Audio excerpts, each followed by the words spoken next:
Hello friends, welcome back. Myself Pushpender Singh, and we are going to start with our daily current affairs. So today you have 7th of July 2021. As you know that these lectures are useful for those who are preparing for the UPSC Civil Services examination, right? And for that purpose you must read any national newspapers like the Hindu and Indian Express, and we are also referring these two national newspapers for these lectures, and you can supplement your preparation with the help of these lectures, right, which are uploaded on the YouTube on the day-to-day basis. So let's begin with the lecture. Okay, so first news is all about a survey which was recently been conducted, right, regarding the COVID compliance behavior, which was, not done by the people of this country. So an online survey which was conducted, which was found that the many people have flouting the norms, right, like wearing the mask and using some sort of sanitizers, right, and here specifically the mask bearing people are very less. So even though they are wearing the mask, right, the mask are basically simply lying there, below their chin, and some people are holding them in their hands or in their pockets. And this survey which was conducted by the local circles, so this online survey which was conducted by the community social media platform, okay, with the help of this community social media platform, okay, and this platform which conducted the survey between June 10th to June 22, okay, recently been released. This survey indicated the gross violations of the uses of the mask as well as the physical distancing, right. As per this survey which was conducted by the community social media platform called the local circles, 67% of the people, right, they said that they were basically a limited mask compliance in that area, or they were simply flouting the norms, right, for wearing these masks, right.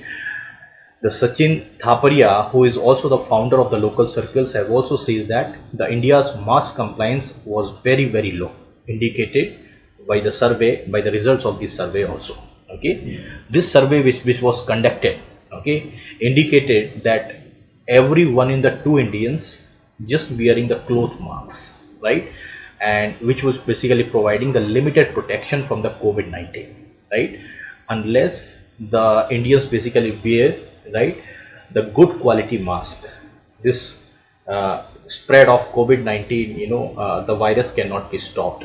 So this survey also found out, right, how many people wear, or what are the percentage of the people wear the different type of mask. So the survey indicate that around 44% of the people uses the cloth mask, okay, that was simply weaved at their home or as well as at the local industries, right. 20% of the people use a surgical disposable mask that you have seen, right, the 5-10 rupees mask, okay.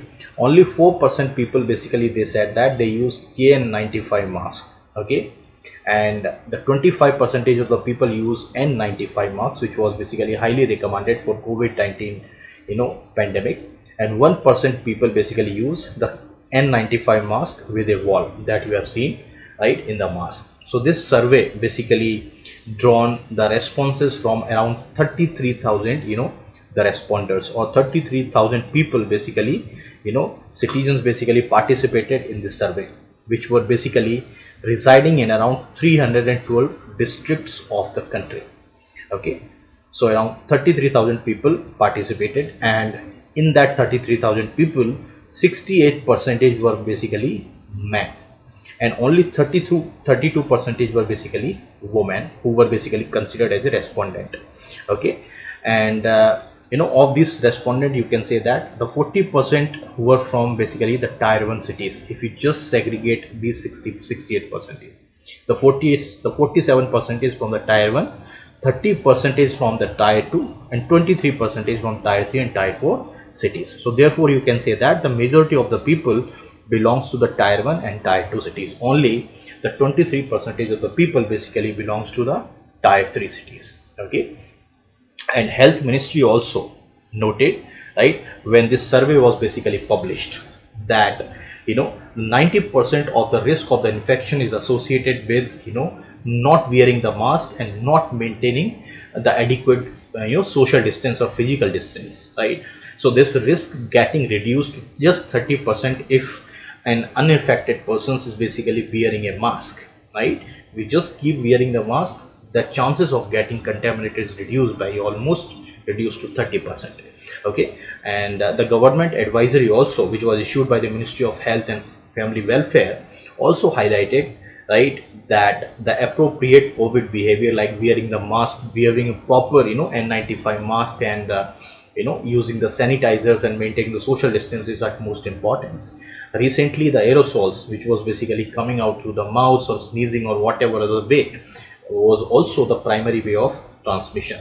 So these aerosols can also travel to the 10 meters. So unless you wear this mask, it will be very, very difficult for the people to spread this COVID-19 pandemic in our country. Okay, the next, basically, the legendary Bollywood actor Mr. Dilip Kumar have recently been passed away. The Dilip Kumar was basically 98 years old. He was passed away in Hinduja Hospital, Mumbai's Hinduja Hospital, right, on the Wednesday. And he has basically a lot of complications, and the primary cause was basically breathlessness, as well as he has basically the advanced prostate cancer also. This prostate cancer was basically responsible for the death of this legendary actor, and he was basically undergoing the treatment for this prostate cancer since last 3 to 4 months continuously in the hospital. Okay, and the actor was basically bedridden for several months because of these prostate cancer, and he has other problems also, like he suffered the kidney failure, and he has the water in his basically pleural cavity. So he doctors also says that he required often the blood transfusion, right, but ultimately he did not responded after that, right. This legendary actor, which was started, right, its career in 1944, right, even before the India got independence, with Zoar Bhata.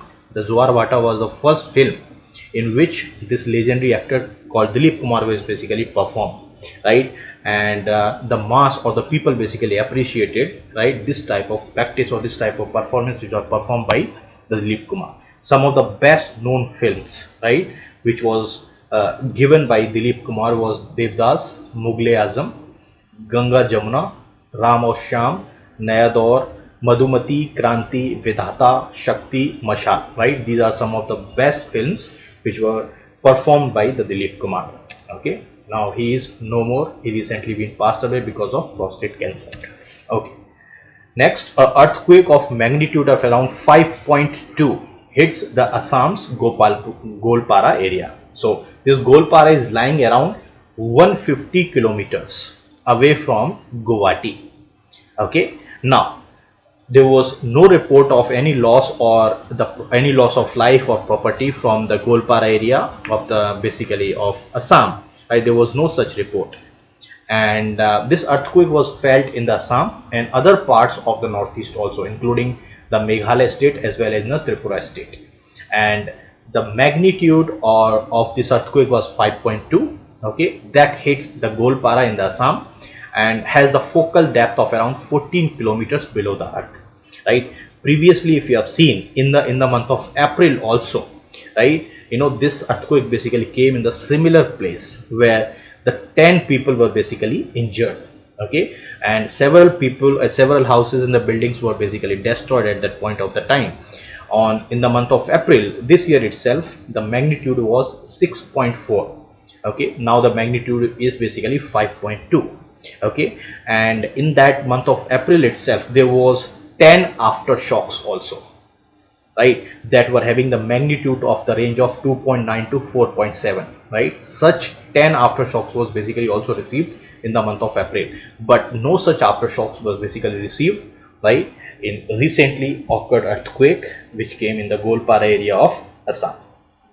Okay, next, the researchers at the IIIT Hyderabad, right, have come up a new tool, or that is the new tool that will basically count the trees specifically in the urban areas. So they use basically the artificial intelligence for the purpose of coming up of a model which can count the city's trees and which can basically also help in the urban planning process. Okay, so researchers, right, in the IIIT Hyderabad, the IIIT Hyderabad means the Indian Institute of Information Technology, okay, which is basically located in Hyderabad, okay, in Telangana.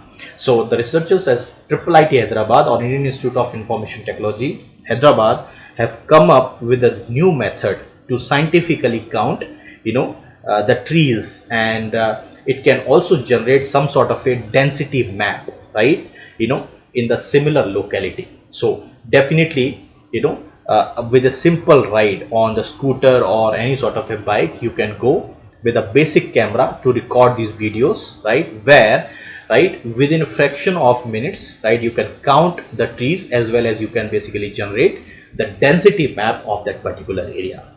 So this computer aided vision tool was basically used for the purpose of the detection of the basically trees, right, through this machine learning algorithm, model, which will automatically detect and count the number of trees, which can also provide you the map related to the density of those trees in the locality. So here the Center for Visual Information Technology Lab at IIIT Hyderabad tested this tool by capturing the footage, right, specifically in a camera that was known as the GoPro camera, okay, which was basically mounted on the helmet tied on the rear seat of Honda Activa. Okay, you just tied this camera on the rear seat of Honda Activa and they have just measured, right, the number of trees and as well as the tree density, and that experiment was basically successful. Now these trees can be detected with the camera which is mounted on any vehicle. Okay, the result is very clear. A color coded map will be generated for the entire city, right, which will explain the tree cover on the specific routes which can be easily identified with that purpose. A machine learning model will be developed, right, where the trees are detected at the once. So how the trees are detected? These trees can be detected with a camera which is mounted on the vehicle that I have just now explained, right, but it has to be facing to the left. That means the vehicle which carrying this camera should put that camera to the left of the vehicle, right, and the vehicle need to move very closer to the left side of the road, right, to the left side of the road, and based on the trunk of the tree, okay, the camera will detect the number of trees. When the video is fed to the system after processing, right, you can easily generate a map that give a big picture of around entire city regarding the number of trees, the tree canopy density, right, etc, tree cover over there. So, right, we can have this information, how many trees are there, how many few more trees are left out, right, and in that way we can basically plan your urbanization process. So in this way you can also avoid the duplication process. Normally if you just manually count those trees, definitely there is a chances and there is a huge chances that some trees may get duplicated in the process. Okay, and as per this a machine learning model, right, if in a particular area, if the density of the trees is 50 trees per kilometer, right, if such type of numbers are found, right, that means this area is having a very good tree count. If the number of trees are 20 trees per kilometer in a stretch, that means there are very low trees count in a particular stretch on that map. Okay, so in that map you can also color coding will be there, right. If you represent or if you find the dark green, right, that represents a very good tree count, that means that particular stretch have 50 trees per kilometer or more than 50 trees per kilometer the trees, right. If the color code is black, okay, that will show you the lowest tree count in a particular stretch. So that will basically also help the researchers, right, the planners to come out the optimum model, right, for the purpose of the urban planning in that process. So this research idea which was stemmed, right, from basically a request from the National Institute of the Urban Management, right, which have come to this idea and which has given this some sort of a funding to IIIT Hyderabad for that purpose to generate this artificial intelligence enabled solution. right, where you could easily find out, some sort of the number of trees, the tree canopy, the tree density to facilitate the urban planning and urban afforestation program, right? And the team which is basically developing this solution or artificial intelligence based solution believes that this tool could help to assess effort specifically in the afforestation program in the urban areas. Okay, next, the state advised prices for the sugarcane in the UP. So here what is happening is that a PIL was basically filed. A PIL means a public interest litigation. A public interest litigation. Okay, this public interest litigation is filed in basically in the Allahabad High Court.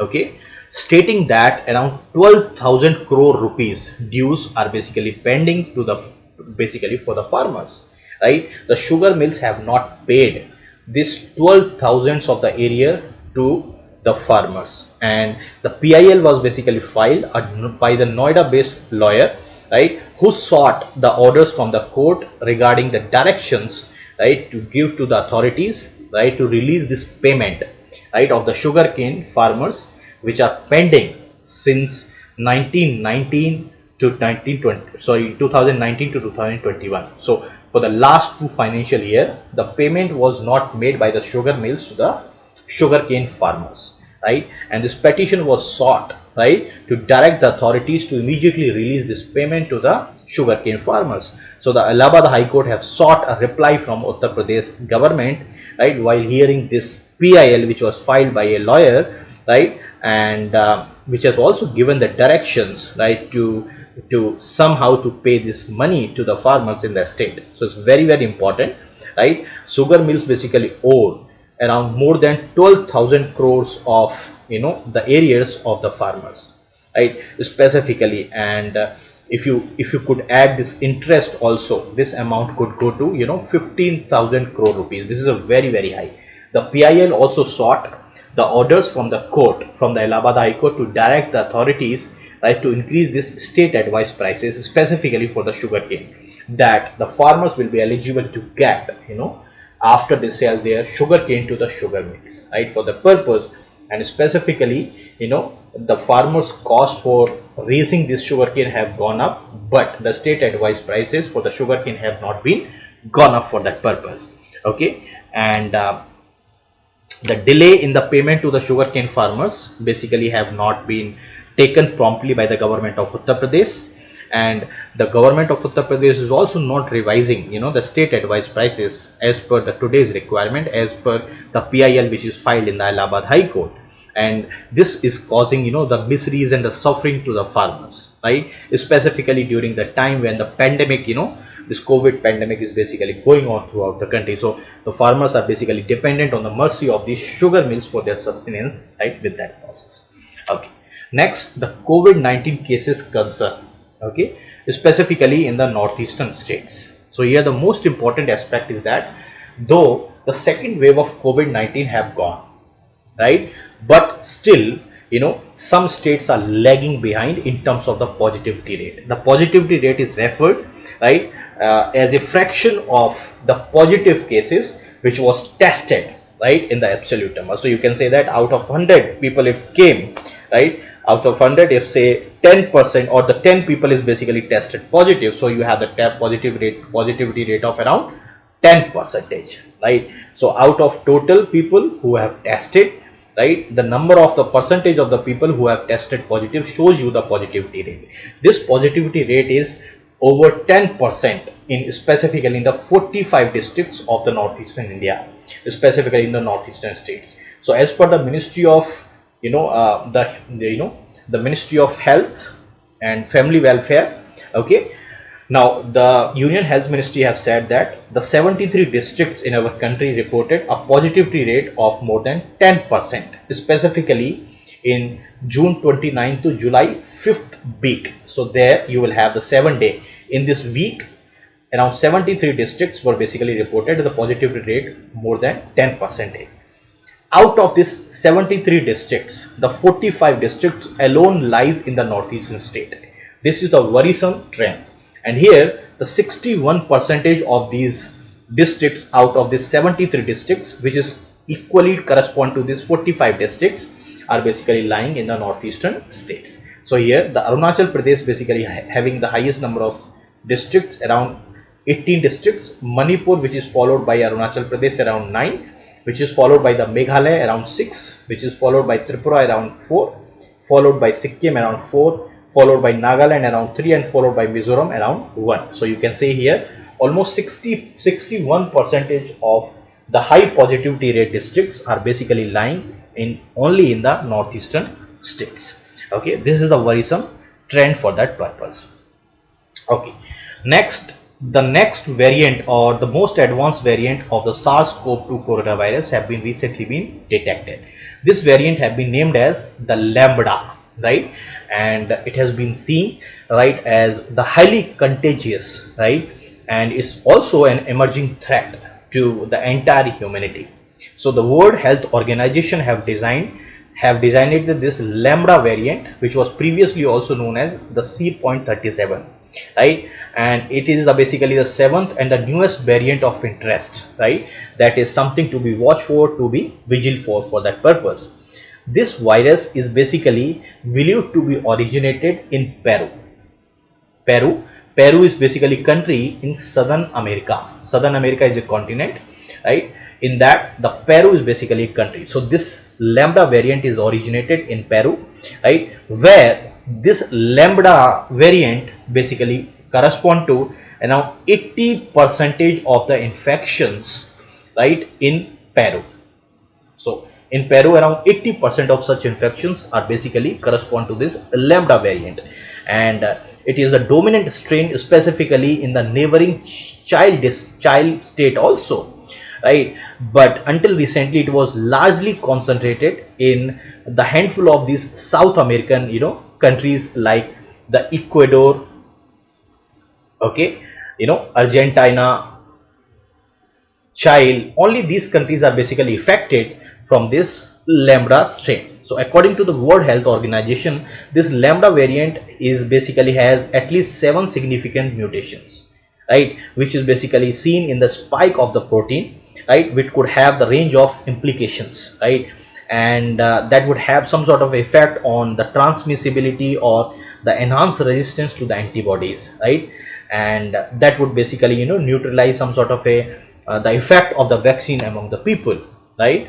And if you see, right, with that respect, it is also the most contagious virus. This Lambda variant, what we have seen, is basically detected in more than 25 countries so far, and it is basically feared to be more transmissible than the original virus or than the original basically strain of COVID-19, right. It has been designed as the basically the variant of interest, which means the genetic changes which is involved are basically affecting the transmissibility or the disease severity, right, specifically with that strain.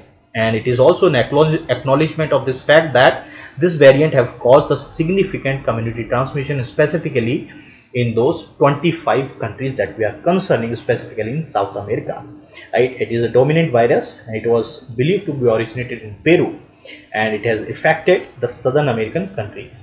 And this Lambda virus have not been detected in the Indian population, but recently it has been detected in the UK and other European countries also. Okay, now this Lambda variant have greater the effectivity than other variants, which was also known as Alpha variant and Gamma variant. This Lambda variant was basically originated in Peru, specifically in Southern America. The Alpha variant was originated in the UK. The Gamma variant was basically originated in the Brazil, right. Among this Alpha, Beta and Lambda, the Lambda variant is basically having the greater effectivity. That means it can be more contagious, it can more transmit more aggressively among the people, right. And the study also reported the decreased effectiveness of the Chinese vaccine, which is also known as Sinovac vaccine, against the Lambda variant, which was somehow successful for these Alpha and Gamma variants. But for the Lambda variant, the Chinese vaccine was basically inefficient for containing this type of the spread from this Lambda variant. Now India should be worried about from this Lambda variant or not? right? So one thing you should understand, that lambda variant of the COVID-19 virus have not been detected so far in India, okay, or in the neighboring countries. In Asia, only the Israel have reported this variant up to now, okay. And in Europe, it has been detected, but several countries in the Europe, right, from where you can travel to India, can be basically brought this type of virus in our country, right? For example, in the France, Germany, UK, where this type of variant have been detected, right, may have originated such type of virus from these countries to our country.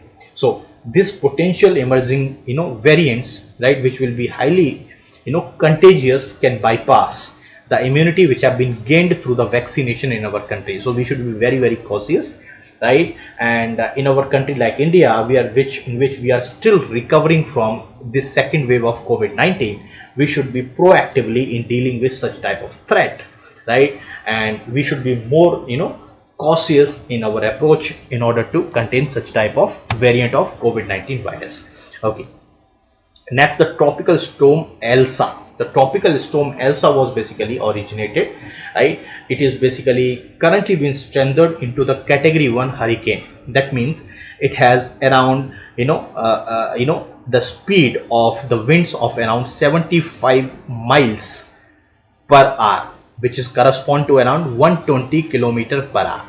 So it is moving with that speed, or the winds is moving with that speed. Now it is moving northward, right?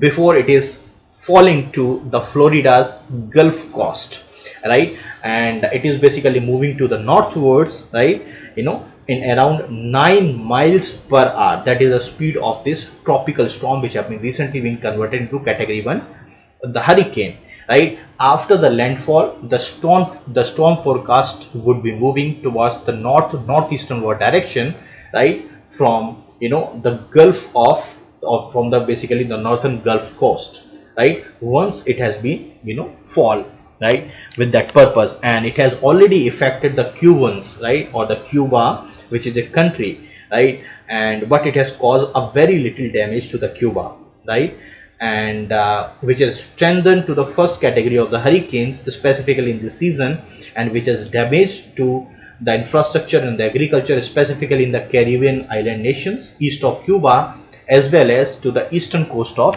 USA with that respect. Okay, then a study which was conducted by the Indian Council of Medical Research have found, right, some effectiveness of COVID-19 vaccine, right, in order to preventing the deaths among these Tamil Nadu police persons. Okay, so this study which was conducted by the Indian Council of Medical Research on the COVID-19 vaccines have revealed, right, that these vaccines are have been proven effective in preventing the deaths in the frontline personals, right.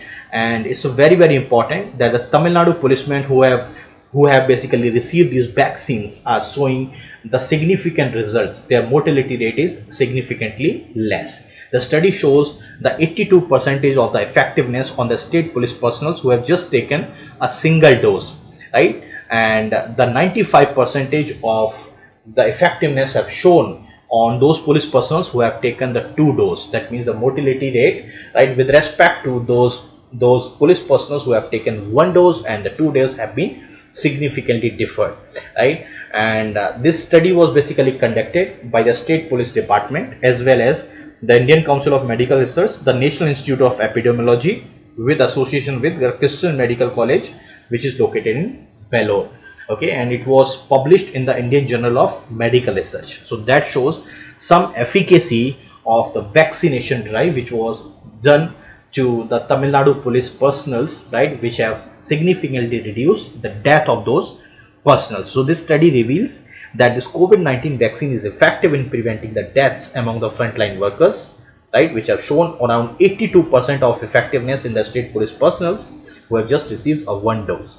The incidence of mortality, you can say that those personnel who are vaccinated and those personnel who are unvaccinated, right, so here you could basically compare them, right, and you would calculate the relative risk of mortality which is associated with this COVID-19 the pandemic, right, with 95% of the confidence interval. If you have done the statistics course, you would just see the 95% of the confidence interval, and you will compare these results with the vaccinated individuals and with non-vaccinated individuals, and you will find out the trend with that respect, right?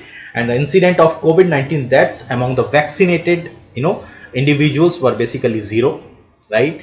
It was the vaccinated individuals which has taken no dose, right, which is having around 1.17 percentage, right, mortality rate or the incidence of deaths, which have taken only one dose, the incidence of the mortality or the deaths have reduced to just 0.21 percentage, right? And those persons who have taken the two dose, right, the incidence of deaths is just 0.06 percentage, right, per 1000 police personnels, right? So you can say that out of every 1000 police personnels, only 0.06 percentage of the police personnels basically have died because of COVID-19 if they have taken the two dose of the COVID-19 vaccine. So that shows the efficacy of these vaccines specifically among the Tamil Nadu police personnel, which was recently been conducted a study was the ICMR. Okay. The next, IIT Guwahati or Indian Institute of Technology Guwahati punishes a PhD scholar or fourth year PhD scholar, right? Here, the Himanshu Singh, who is basically a fourth year PhD scholar, was suspended, right?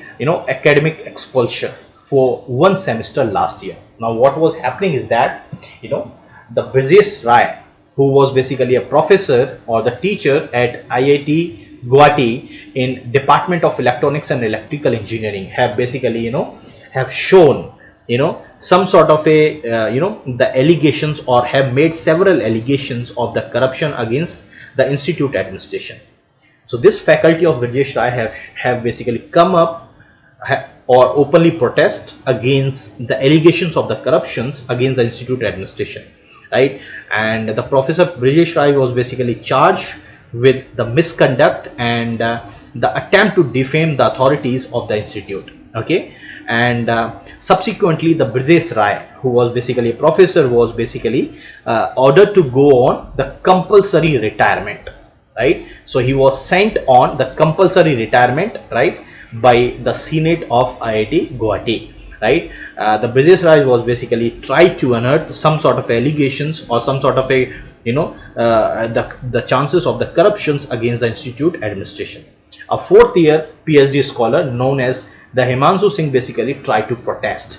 He came to the support of the professor Brajesh Rai, right, and he basically protested right over there, and he was basically put the hunger strike for that purpose in the support of or in the solidarity of the professor Brajesh Rai, right, and he was subsequently also suspended from one semester from the institute.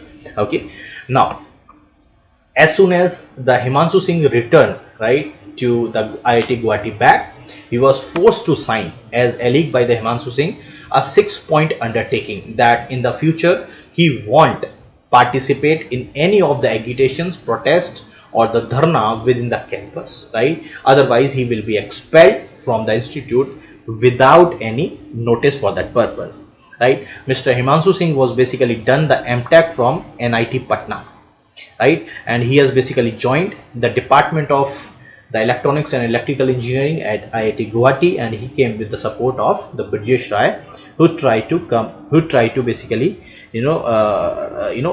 unearth some sort of a corrupt practices within the institute. So what happens is this undertaking basically was taken in the form of apology to the institute for falsifying this information by Mr. Himanshu Singh, and by posting some sort of a these allegations on the social media, and this assurance which was given by the Himanshu Singh that he would not repeat such mistake, otherwise he will be expelled without notice from the institute. So here the step which was taken by this IIT Guwahati Senate, which is the highest decision making body right on the academic matters, which is basically considered the most supreme body, which was basically set up a high rise committee or a high committee which was headed by a professor S.K. Kakuti. This committee basically recommended that the suspended academic expulsion to Mr. Himanshu Singh for at least one semester for that purpose, and pursuing this, this statement or this recommendations of this committee, the IIT Guwahati Senate basically have expelled the Himanshu Singh from the institute. And the Himanshu Singh basically then, after signing this undertaking or 6-point undertaking, on April 1st approached the Guwahati High Court, okay, regarding that this type of undertaking which was signed, right, is a discriminatory and it's a contravention to the article 19(1)(a), which is basically your fundamental right, and which basically grants the freedom of speech and the expression, right, irrespective of wherever you are, right. And the petitioner basically, the humbly begs to submit that an institution should not bar any student from holding any peaceful protest within the campus, right. And it is well within the fundamental rights of the speech and the expression of a particular student, right, irrespective of the place, whether he is basically in the IIT or outside the campus. Okay, so here you can see the beautiful campus of IIT Guwahati. Okay, next, the Rajasthan to develop a corridor connecting the 3 tiger reserves. So here what happens is, in the April month, the senior officials from the Rajasthan Forest Department, right, have informed that the state government have sent a proposal to the Union Environmental Ministry at the center to develop a sanctuary, which is also known as the Ramgarh Vishdhari Sanctuary. This Ramgarh Vishdhari Sanctuary will be developed as a corridor with association with the tiger reserves in the Sabai Madhupur, as well as the tiger reserve which is located in in the Kota district, which is also known as the Mukandra Hills in the Kota district. So all 3 areas, the Ramgarh Vishdhari Sanctuary, which is newly been set up, along with the Mukandra Hills in the Kota district, with the Ranthambore Tiger Reserve in the Sabai Madhupur district of Rajasthan, all 3 will be interconnected, and this connected sanctuaries will make a huge corridor for the movement of this tiger. So it's a very important, and the Rajasthan government have basically received a grant or received the approval from the Union Environmental Ministry to develop a tiger corridor connecting these 3 tiger reserves, which will pass through these districts, including the Savai Madhupur, where the Ranthambore Tiger Reserve is located, the Kota, where the Mukandra Hills is located, and the Mudi, right, where you will have the Ramgarh Vishdhari Sanctuary. So it's a very, very important, and this Ramdhari Vishdhari Sanctuary or Ramgarh Vishdhari Sanctuary is a buffer area between buffer area of this Ranthambore Tiger Reserve, which is basically located in Sabai Madhupur district of Rajasthan. So this newly proposed tiger reserve in the Bundi district will connect the Ranthambore Tiger Reserve in the Savai Madhupur to the Mukandra Hills Tiger Reserve in the Kota district. So it will be just in the intervening position between the 2. So it's a very, very important step. And one more tiger sanctuary which will be added in the Rajasthan, that will basically link the Ranthambore Tiger Reserve in the northeastern region to the Mukandra Hills Tiger Reserve to the southern side. Alright, and the tigers have always, as you know, that frequented this area, which was demarcated as the Ramgarh Vishdhari Sanctuary, right, as the tigers basically ventured beyond their ranges for that purpose, and the tigers basically regularly passes through this area, right, from the direction of the Ranthambore Tiger Reserve. So this development of this tiger corridor connecting the Ranthambore, Ramdhari Vishdhari and Mukandra Hills are basically one of the important steps which was taken by the government of Rajasthan to protect the tiger population in the state. If you count the tiger population in the state, the Ranthambore Tiger Reserve in the Savai Madhupur district have the population of around 65 tigers.